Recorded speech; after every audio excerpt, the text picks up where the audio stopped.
Hello and welcome to the Be Heard, Be Brave, Be Free channel, where the focus is on self-development and creating a tribe community where we are encouraging, empowering and supporting each other through this life experience. My name is Tanya, I'm 52 years old, I live on the east coast of Scotland, and this is the 6-week experimentation on this YouTube channel to find different ways to present information and for me to get comfortable with sharing my messaging. So on a Monday it's all about self-reflection, on a Wednesday it's education, sharing tools, techniques and tips and hints from my coaching and therapy practice, and then on a Friday it's all about storytelling, me sharing some of my life experiences because I'm on my 5th decade through life, so I have lived through a fair bit, and some of it can be fun, some of it might be educational and provide a little bit of light relief. So welcome, and so the topic that I'm going to sort of cover off today as part of the storytelling is about some fun activities as far as I'm concerned that I have had in my life, and provide a little bit of context as to why I did these activities, which from some people's perspective are extreme adventurous and you wouldn't want to actually undertake them, but me being me I had them on my bucket list, that's for sure. So fire walking is one of the activities that probably from the age of 6 is something that I've wanted to do. My background is my dad is Greek and my mum is half Scottish and half Polish, and between the ages of 5 and just before my 17th birthday we lived in the mainland in Greece. And one of the Greek traditions as part of the Greek Orthodox faith is that just before, so as part of Lent, so Greek Orthodox religion, Lent is 40 days prior to Easter, and what happens at the beginning is on Monday they refer to as Clean Monday, Kathari Deftera, and on that day kids can get dressed up, it's a bit of trick or treat, and it's a little bit like Halloween, and it's about the idea of getting rid of all the bad kind of demons and exercise and everything, so you can become clean and start fasting as of the Tuesday, and that way you do your 40 days fast ahead of Easter. So, as part of the Greek tradition, because we were in the village where my dad had been born and grew up, what they do is that they slaughter a pig, and then they actually get wood and they create a lot of charcoal so they can actually roast the pig. And they just created a manual kind of spit back then, because we're sort of referring to back to almost 46 years ago. And so as part of my first kind of Easter, I was probably still at the age of 5 because we went over when I was 5, so that would have been about March or April the following year. And all of a sudden you would get men preparing the charcoal. They would have a few drinks as part of the kind of ritual, and they would actually start walking over the hot coals. And that was something that the male adults were doing, and maybe some of the kind of older teenage boys, but it wasn't an activity that any of the females were remotely interested in doing. It was more they were like shock horror, not wanting anyone to get hurt, but I was like, oh my god, this is absolutely amazing and it's so much fun, and I want to have a go. I was never allowed to have a go, but it was something that I always wanted to do. And I got the opportunity to do it in April 2019 when I attended a Tony Robbins live event down in London at the Excel, and it was the Unleash the Power Within. And what happens on the end of day 1 in the live events is they would have a fire walk. Now there was 15,000 of us participating in this event, so they had multiple sections within the car park that they set up hot coals, and then they would actually, the whole day was gearing you up to shift your mindset to be able to sort of shift your focus from being, oh it's hot coals and I could get injured, and be caught up in the fear mindset, and about letting that all go control, and focus, changing your focus to be, no, I am safe, I am protected, and I am in control. And if I walk fast, repeating this mantra, cool, cool grass, then you're saying to your brain, no, it's not hot, it's cool, cool grass. So you can override the kind of fear within your body and the thoughts that are going to keep you stuck and not taking action, that you can override that. So it was all about the power of your mindset and where you put your focus. So I actually did that, and at the end of doing it, I was almost like, I want to go again. It wasn't long enough, I wanted it longer, but it sort of like, it hit the mark. It sort of proved the point that I could actually do it. I ticked it off my bucket list, and I enjoyed the remaining kind of 3 days because it was a 4-day event. So it took me several years beyond the age of 6 to fulfill that bucket list activity.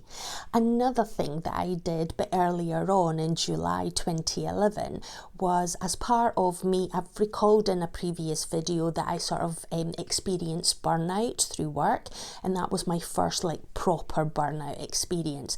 And I just felt that I needed time to recharge my batteries, re-energize myself, and find purpose and meaning in life again, and go and have some fun, because I hadn't had fun for such a long period of time prior to that. So I went travelling, and one of the destinations that I visited was New Zealand, and I spent 9 weeks in New Zealand travelling between the North and the South Island. And one of my kind of bucket list activities was to do a bungee jump. Now, New Zealand has got a fantastic safety record, and that is where they actually had the original first bungee. And I went to Queenstown, and that's where I went to the Kawarau River and jumped off the bridge there. And I'm just going to show you some photos, because I took all the photographic evidence and the videos to sort of show. So this is me at the top of the river before I jumped. This is me actually jumping off the river, so you can see me taking the leap.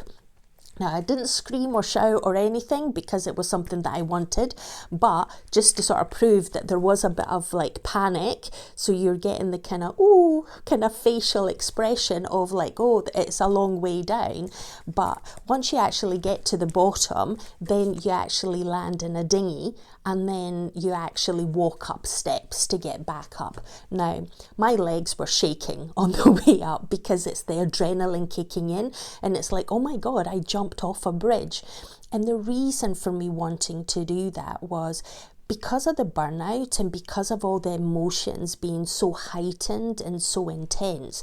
Then in order for you to recover, you go into this kind of phase of, you feel numb, and the kind of joy and the contentment and the awe in life and the curiosity that you may have was all sort of like dulled down to the point where I wanted to sort of feel alive again. I wanted to feel that what doesn't kill me makes me stronger, and if I can jump off a bridge, and me being in control of jumping off a bridge, then there is nothing that life presents me that I can't overcome. I am intelligent, I am resourceful, I am capable, I am strong and resilient, and I can like overcome whatever comes my way. And I wanted to experience that, and that was the rationale for me actually doing the bungee jump. And I did a few other kind of fun activities on jet boats over in New Zealand, and I think I've got some other kind of photos that I might share on another kind of video. But I just thought this is where it's all about mindset. And earlier this week I finished a book by Dawson Church called Mind to Matter, and that is about the words that we use are so important, and that's why we need to choose wisely, because we've got the power within us to heal ourselves and to direct our focus and our intention. And if we focus on things are hard, things are difficult, then we just endure more pain and suffering. where if we can shift our focus, I am strong, I am resilient, I am resourceful, I am capable of changing my life circumstances, and therefore you start taking actions that are going to propel you in the direction that you want to go and achieve the goals that you want to achieve. And as I was mentioning in the Wednesday video about identifying your core values, and for me it was about feeling free, about feeling compassion, feeling love, experiencing the greatness that life has got to sort of provide. And growth is another kind of one of my mindset and one of my kind of core values. But what I also have are like principles by which I sort of live my life. And I have always been fascinated with tattoos, and at the age of 19 I got my very first tattoo, and over the years I've sort of had a few more along the way. But one of the last one that I actually got done was a book. I wanted a book almost like the Bible in a sense, and even though I was brought up Greek Orthodox, but I don't resonate being a religious person. I am a spiritual person, and I do connect to a higher power. I believe Source Universe is there to sort of guide us, and I wanted to have my book, my Bible, that sort of had my principles by which I live my life. And I'm going to show you a photo now. It's a little bit blurry, but this is the book that I've got on the back, on the upper back, and the kind of wording is sort of like done a little bit as a kind of calligraphy, but my kind of 9 principles, so I've got on the kind of left hand side, and I'm just going to read them out so you get the exact gist, and I'll put them in the description below. Life shrinks or expands in proportion to one's courage, and I truly believe that. If you let fear keep you trapped, then life is very small and you're hiding, you're shielding yourself. Where when you've got hope, faith, that you've got the resourcefulness and you've got the ability and capability and strength to overcome whatever comes your way, your life expands, and the opportunities and synchronicities that come into it are absolutely immense. The one that I mentioned as part of the bungee jump was feel the fear and do it anyway, and that is something that I sort of have as a little mantra that I repeat frequently when things start getting a little bit too much. What doesn't kill you makes you stronger. I am always at the right place and at the right time, because this is it. Everything happens the way it's meant to happen, and we are the ones making the choices, so we're co-creating a reality. So that's why it's important to choose wisely.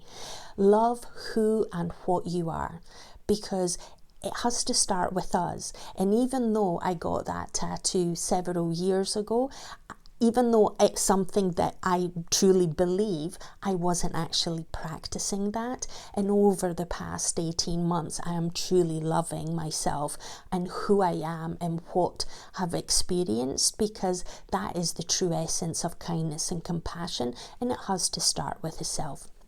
And then on the right side, I've got life is about always being true to who you are and what you believe in, because this is it. Our core values underpin everything that we do. Our why, our motivation, our reason for taking the steps and actions that we're taking to achieve our goals and aspirations. I truly believe life is an adventure, so embrace it. And that's what I did with the fire walk and with the bungee jump and with other kind of travel experiences that I've had. Do what makes your heart smile, because and this is the reason why I've pivoted my career, because as much as I was an expert in my field and I enjoyed interacting with people as part of the large projects that I was working as a qualified accountant on large transformation programs within the financial industry, my heart wasn't smiling. I was enjoying the interaction with the people. I was enjoying the challenge of trying to deliver an outcome, but I wasn't smiling from the inside. I wasn't feeling fulfilled. And keep smiling and enjoy the journey. Now, this is the one thing that I do, and there is real power in smile power. Even when things are bleak and hard and you may not be having the great day, being able to see yourself in a reflection in the mirror and do the kind of high five, I've got you, no matter what, and give yourself a smile, that then lifts your spirits. Even if deep inside you're like, I'm feeling sad, I'm feeling low, I'm not feeling up to the task. But you saying, I've got you. I have got the resources, the resilience within me to be able to tackle the day ahead. And if the day ahead is just getting through the day, but getting through the day as safely and as the way that you need to get through it, and whatever that is for you, you need to figure out what are your kind of tolerance levels, what will you accept. And if it is that you need to spend time alone recharging your batteries, feeding your soul, feeding your spirit, feeding your body, mentally, whatever you need. Consume the right information. Don't scroll through social media. Don't compare yourself to other people. Don't add negativity. Don't watch the news. Unless your job involves reporting the news and you have to do it, don't watch that. Don't get caught up in that kind of negative spiral of thinking things in life are hard and people are mean and cruel, because that is maybe one aspect of it. But then on the flip side, there is good that happens in the world. There's good people that are well intentioned. We're all doing the best that we can. And maybe sometimes there's lessons, and sometimes you need to, I wouldn't go back and undo my burnout. I had to go through that to make me strong and resilient, to know that now I've got coping strategies in place that are going to ensure that I never experience burnout, because I am aware when things are starting to get a bit too much, and then I've got coping strategies to be able to bring me back in harmony and in balance, which is another one of my kind of core values that surfaced back into my top 5, which wasn't there 5-6 years ago. But this is where we're changing and evolving on a day-to-day basis, and it's about finding what's going to make us smile and make our heart smile, because there has to be joy and contentment, because otherwise then you are going to feel depressed and low in mood, and you just want to shrink your world to make it small just so you can survive. And this human experience isn't just about survival, it's about finding the joy in life. It's about enjoying the relationships, enjoying the experiences. And maybe you don't need to go and do a fire walk or do a bungee jump or get a tattoo, but whatever it is for you, it's finding that fulfillment and that contentment. So then it's not just getting through the day, it's about wanting to jump out of bed and get on with the day and experience what lies ahead with curiosity and with enthusiasm and passion. So I hope that you are finding joy and contentment and fulfillment in your life. If you want to share, add it in the comments below. Have you done an extreme activity? Did you learn something about yourself that you didn't know prior to doing that activity? What makes you smile? Share if you feel inclined to do so. And thank you very much for watching. I really do appreciate, because I know I've got a number of returning viewers, so I really greatly appreciate you sticking around and watching my kind of involvement through this channel. And I want you to go out and seize the day. Have the most amazing day, whatever that may be for you. And remember, there's always choices in life, so choose wisely. Until the next one, bye!